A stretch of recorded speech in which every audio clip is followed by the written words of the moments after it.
Hotel മുറിവിട്ട് നേരെ ഹൈദരാബാദിന്റെ തണുത്ത കാറ്റിലേക്കും മഴ നനഞ്ഞ അന്തരീക്ഷത്തിലേക്കും. ചൂടോ പൊടിയോ ഇല്ലാത്ത ആ കാറ്റിന്റെ തലോടലും അനുഭവിച്ചുള്ള ഒരു കിടിലൻ ഓട്ടോറിക്ഷ യാത്ര. മഴയുടെ കുളിർമയും നഗരത്തിന്റെ ജീവസുമാർന്ന കാഴ്ചകളും താണ്ടി ഒടുവിൽ നമ്മൾ എത്തിച്ചേർന്നിരിക്കുന്നത് ചരിത്രപ്രസിദ്ധമായ ചാർമിനാറിന്റെ തിരുമുറ്റത്തേക്കാണ്. ഹൈദരാബാദിന്റെ ജീവസ്പന്ദനം അറിയാൻ ഇതിലും മികച്ച ഒരു തുടക്കമില്ല.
ഞാൻ നടന്ന് ഒടുവിൽ ചാർമിനാറിന്റെ തൊട്ടുമുന്നിൽ എത്തി നിൽക്കുകയാണ്. ഹൈദരാബാദിന്റെ മുഖമുദ്രയായ ഈ ചരിത്ര സ്മാരകത്തിലേക്ക് നോക്കുമ്പോൾ തന്നെ ഒരു പ്രത്യേക അനുഭൂതിയാണ്. ക്രിസ്തുവർഷം 1591, അതായത് ഇന്ന് നമ്മൾ കാണുന്നതിന് നൂറ്റാണ്ടുകൾക്ക് മുമ്പ് ഗോൽക്കൊണ്ട ഭരിച്ചിരുന്ന കുത്തബ് ഷാഹി വംശത്തിലെ 5ാമത്തെ ഭരണാധികാരിയായ മുഹമ്മദ് കുലി കുത്തബ് ഷാ ആണ് ഇത് പണികഴിപ്പിച്ചത്. ആ കാലത്ത് ഹൈദരാബാദിൽ പടർന്നു പിടിച്ച ഭീകരമായ പ്ലേഗ് എന്ന മഹാമാരി ഒഴിഞ്ഞുപോയതിന്റെ സന്തോഷ സൂചകമായിട്ടാണ് അദ്ദേഹം ഈ സ്മാരകം നിർമ്മിച്ചത്. പേര് സൂചിപ്പിക്കുന്നത് പോലെ 4 വലിയ മിനാറുകളാണ് ഇതിന്റെ പ്രധാന ആകർഷണം. പേർഷ്യൻ, ഇന്ത്യൻ വാസ്തുവിദ്യാ ശൈലികളുടെ മനോഹരമായ സംയോജനത്തിൽ കരിങ്കല്ലും ചുണ്ണാമ്പും ഉപയോഗിച്ചാണ് ഇത് തീർത്തിരിക്കുന്നത്. ഇതിന്റെ ഓരോ മിനാറിനും ഏകദേശം 56 മീറ്റർ ഉയരമുണ്ട്. ചുറ്റുമുള്ള ഈ ബഹളങ്ങൾക്കും തിരക്കുകൾക്കും ഇടയിലും നൂറ്റാണ്ടുകളുടെ ചരിത്രം പേറി തലയുയർത്തി നിൽക്കുന്ന ഈ കാഴ്ച ശരിക്കും അവിസ്മരണീയം തന്നെയാണ്.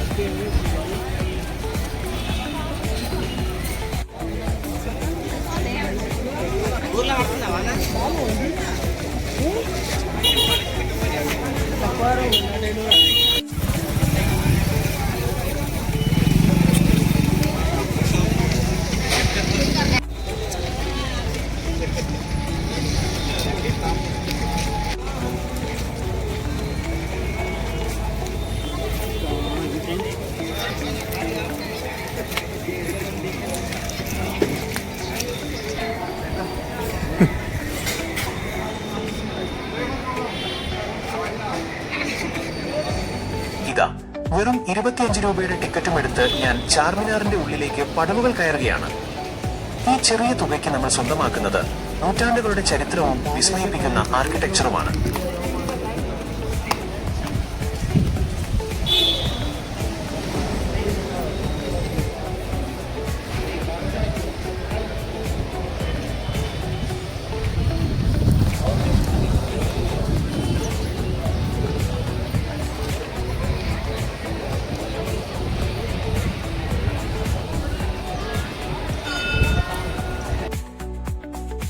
ശരിക്കും ഒരു അത്ഭുത ലോകത്തെന്ന പോലെയാണ്.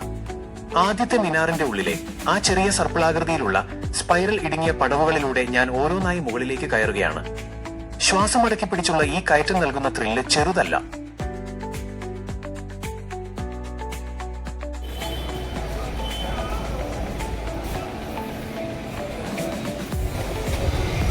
ഒടുവിൽ ആ മിനാറിന്റെ മുകളിലെത്തി അവിടുത്തെ ചെറിയ ഗാലറിയിലൂടെ അടുത്ത മിനാറിലേക്കുള്ള ആ ഇടുങ്ങിയ ഇടനാഴിയിലൂടെ നടക്കുമ്പോൾ ഒരു കൊട്ടാരത്തിനകത്തു കൂടിയുള്ള യാത്ര പോലെ തോന്നും. മുകളിൽ നിന്ന് താഴേക്ക് നോക്കിയാൽ ചാർമിനാറിന് ചുറ്റുമുള്ള ലെഡ് ബസാറിന്റെയും ആ പഴയ ഹൈദരാബാദ് തെരുവുകളുടെയും തനത് കാഴ്ചകൾ നമ്മുടെ കണ്ണുകളിലേക്ക് ഒരുപോലെ വന്നു നിറയും. ചരിത്രത്തിന്റെ ഉള്ളറകളിലൂടെ നടത്തിയ ഈ നടപ്പും മുകളിൽ നിന്നുള്ള ആ കാഴ്ചയും എന്റെ ഈ ഹൈദരാബാദ് യാത്രയിലെ ഏറ്റവും മനോഹരമായ ഒരു അനുഭവമായി മാറി.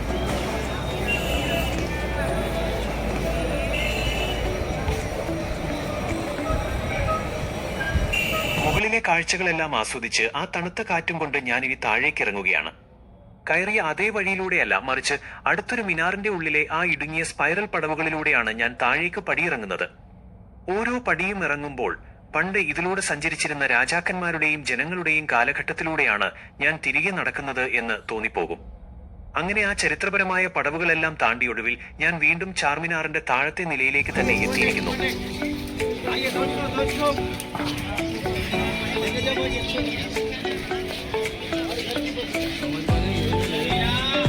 താഴെ ഇറങ്ങി ചാർമിനാറിന് ചുറ്റുമുള്ള ആ തിരുമുറ്റത്തേക്ക് എത്തിയപ്പോൾ ശരിക്കും മറ്റൊരു ലോകത്തേക്കാണ് ഞാൻ കാൽ വെച്ചത്.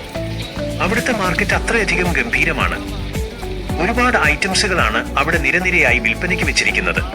ഹൈദരാബാദിന്റെ തനത് പെൺകൂട്ടങ്ങളുടെ പ്രിയപ്പെട്ട മുത്തുപതിച്ച വളകളും തിളങ്ങുന്ന മനോഹരമായ ഓർണമെന്റ്സുകളും കൊണ്ട് ആ പ്രദേശം നിറഞ്ഞു നിൽക്കുകയാണ്. അതുകൂടാതെ ട്രെൻഡിംഗ് ആയ ഡ്രസ്സുകൾ, സ്റ്റൈലിഷ് വാച്ചുകൾ, വിവിധതരം ചെരുപ്പുകൾ, അങ്ങനെ നമ്മുടെ മനസ്സ് നിറയ്ക്കുന്ന ഒരുപാട് കാര്യങ്ങൾ അവിടെ കാണാൻ സാധിച്ചു. ആ ബഹളങ്ങൾക്കും തിരക്കുകൾക്കും ഇടയിലൂടെ നടന്ന് ആ മാർക്കറ്റിലെ കാഴ്ചകൾ കാണുന്നത് തന്നെ വലിയൊരു അനുഭവമാണ്.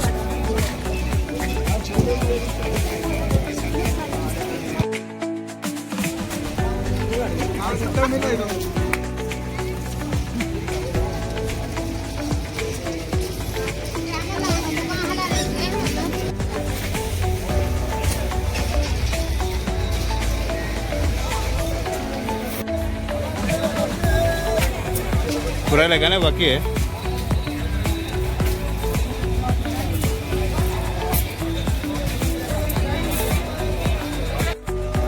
ചാർമിനാറിന് തൊട്ടടുത്ത് തന്നെയുള്ള മറ്റൊരു ചരിത്ര വിസ്മയമായ മക്ക മസ്ജിദും ഞാൻ വരുന്ന വഴിക്ക് കണ്ടു. ഇന്ത്യയിലെ ഏറ്റവും വലിയ പള്ളികളിലൊന്നായ ഇതിന്റെ വലിപ്പവും ഗാംഭീര്യവും കാണുമ്പോൾ തന്നെ നമ്മൾ അറിയാതെ നിന്നുപോകും. നൂറ്റാണ്ടുകളുടെ പഴക്കമുള്ള ആ വലിയ കൽത്തൂണുകളും പള്ളിയുടെ വിശാലമായ മുറ്റവുമെല്ലാം ചരിത്രത്തിന്റെ നേർക്കാഴ്ചകളാണ്. ചാർമിനാറിനൊപ്പം ഹൈദരാബാദിന്റെ മഹിമ വിളിച്ചോതുന്ന ഈ മനോഹരമായ പള്ളിയും എന്റെ ഈ യാത്രയെ ശരിക്കും സമ്പൂർണ്ണമാക്കി.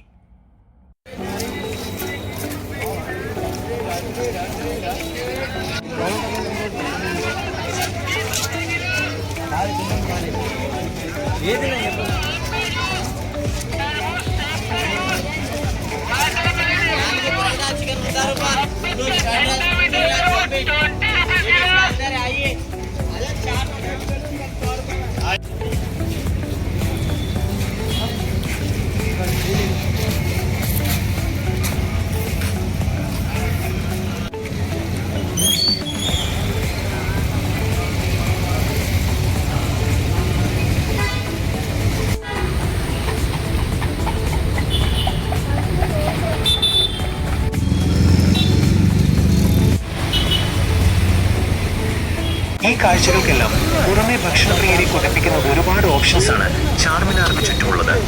അതിൽ ഏറ്റവും ഫേമസ് ആയ പിസ്ത ഹൗസ് തൊട്ടടുത്ത് തന്നെയുണ്ട്. ഞാൻ വരുന്ന വഴിക്ക് അവിടെ കയറി അവിടുത്തെ പേര് കേട്ട ഇറാനി ചായയും ഒരു സൂപ്പർ മസ്ക ബണ്ണും കഴിച്ചു.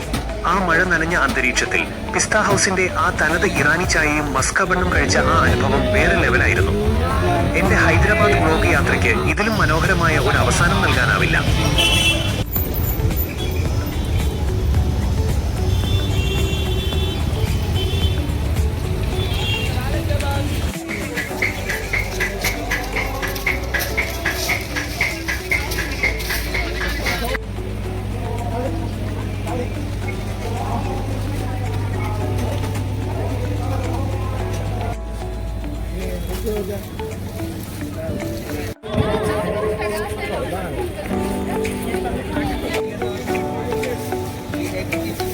टमाटर दे दो. 100 रुपए की भैया. 30 रुपए.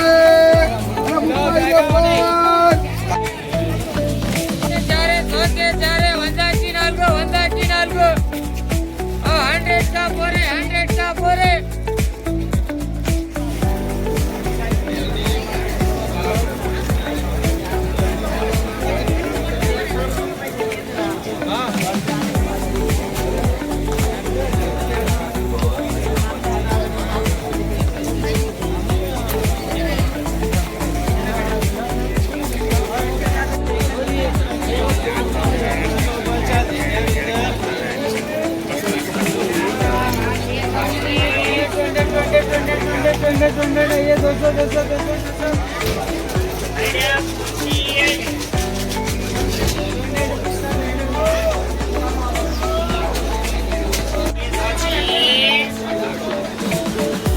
भैया 100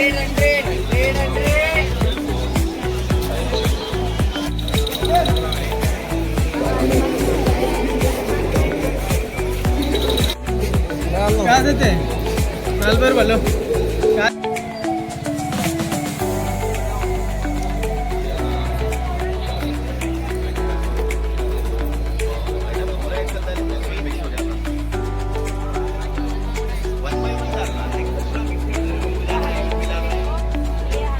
രാപ്പകൽ ഭേദമില്ലാതെ സജീവമായ ആ നഗരത്തിന്റെ രാത്രിയിലെ കാഴ്ചകളും പൂർണ്ണമായി ആസ്വദിച്ചാണ് ഞാൻ മടങ്ങുന്നത്.